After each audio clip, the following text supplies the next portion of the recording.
दोस्तों, आज की इस वीडियो में हम भगवान गौतम बुद्ध की कहानी पथ पर प्रगति की कहानी सुनेंगे।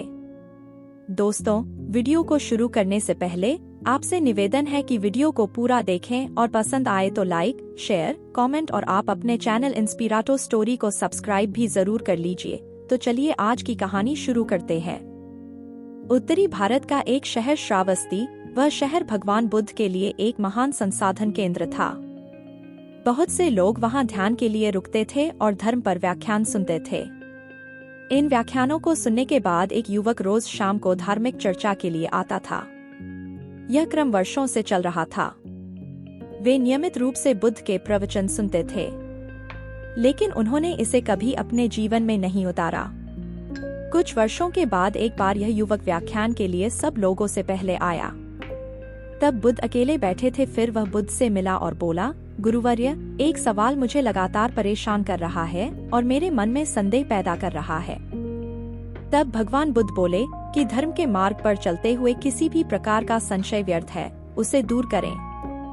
आपके पास क्या सवाल है? गुरुवर, मैं आपके व्याख्यान में कई वर्षों से आ रहा हूँ।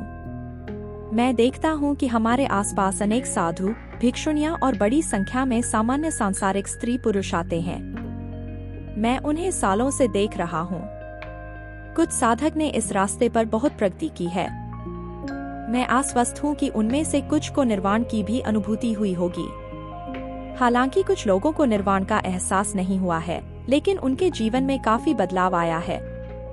और गुरुवर, साथ ही मैं ऐसे बहुत से लोगों को देखता हूँ जो बिल्कुल भी नहीं बदले हैं। मैं भी उनमें शामिल हूँ। इनमें से कुछ तो काफी जर्जर नजर आ रहे हैं। उनमें कुछ भी नहीं बदला है या बदलाव के कोई संकेत नहीं है। गुरुवर, ऐसा क्यों हो रहा है? आप जैसे शक्तिशाली, निर्वाण साक्षात्कारी दयालु संत को उन्हें मुक्त करने के लिए अपनी शक्ति और करुणा का उपयोग क्यों नहीं करते? महापुरुष, भगवान बुद्ध मुस्कुराए और युवक से पूछा, तुम कहाँ रहते हो? आपका मूल गांव कौन सा है? गुरुवर, मैं इस कौशल साम्राज्य की राजधानी श्रावस्ती में रहता हूँ, युवक बोला। परंतु देखने से हमें यह नहीं लगता कि तुम इस क्षेत्र के निवासी हो, तो तुम मूल रूप से कहाँ के हो? भगवान बुद्ध ने युवक को पूछा। गुरुवर, मैं मूल रूप से मगध देश की राजधानी राजगिर का रहने वाला हूँ। तो क्या तुमने राजगिर से नाता तोड़ लिया है? नहीं गुरुवर, मेरे कई रिश्तेदार हैं वहाँ। मेरे दोस्त और परिवार वाले वहाँ हैं और मेरा बिजनेस भी वहीं है। तो निश्चित रूप से अक्सर श्रावस्ती से राजगिर जाते होंगे। हाँ गुरुवर, साल में कई बार राजगिर जाता हूँ और श्रावस्ती को लौटता हूँ। कई बार एक ही रास्ते से जाकर आपको इस रास्ते का सब ज्ञान होगा और आप यहाँ से राजगिर का रास्ता अच्छी तरह जानते होंगे। हाँ गुरुवर, मैं अगर अपनी आंखें बंद करके भी इस मार्ग से जाऊंगा तो पूरा मार्ग बता सकता हूँ, क्योंकि मैं इस रास्ते से बहुत बार गुजरा हूँ।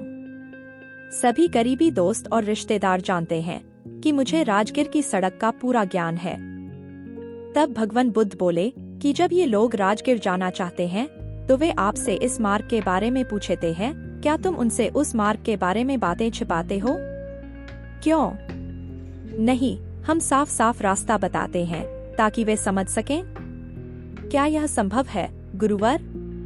मैं उसे स्पष्ट रूप से समझाता हूँ कि पूर्व की ओर चलना शुरू किया और गया पहुँचने के लिए आगे बढ़े, और यह भी कि इस तरह से आप बहुत ही सरलता से राजगिर पहुँच जाएंगे।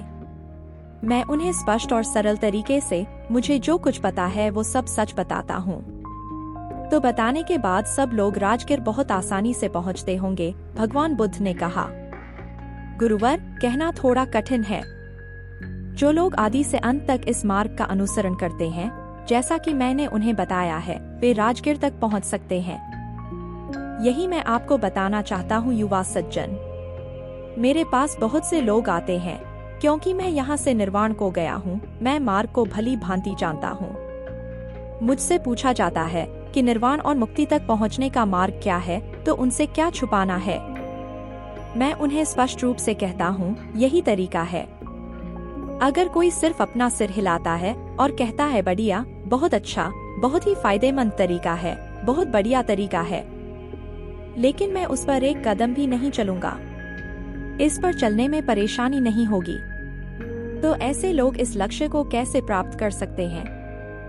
मैं इस अंतिम लक्ष्य तक किसी को अपने कंधों पर नहीं ले जा सकता। कोई किसी को अपने कंधों पर उठाकर अंतिम लक्ष्य तक नहीं ले जा सकता। बड़े प्रेम और करुणा से कोई कह सकता है, हाँ, यही मार्ग है और इस प्रकार मैं इस पथ पर चला, आप भी इस पथ पर चलिए। इसका पालन करें और आप निश्चित रूप से अंतिम लक्ष्य तक पहुंच जाएंगे। प्रत्येक मनुष्य को इस मार्ग पर स्वयं चलना चाहिए, एक कदम उठाना चाहिए। जो लोग इस रास्ते पर एक कदम बढ़ाते हैं, वे अपने लक्ष्य के एक कदम और करीब होते हैं। जो लोग इस रास्ते पर 100 कदम आगे बढ़ते हैं, वे लक्ष्य के 100 कदम करीब होते हैं। जो इस पूरे रास्ते पर चलते हैं, वे अंतिम लक्ष्य तक पहुंच जाते हैं। सबसे अहम बात यह है कि इस रास्ते पर आपको खुद चलना होगा। आपको किसी की कृपा नहीं मिल सकती, भगवान बुद्ध बोले। पीड़ा का स्रोत हमारे भीतर है, सबके भीतर है।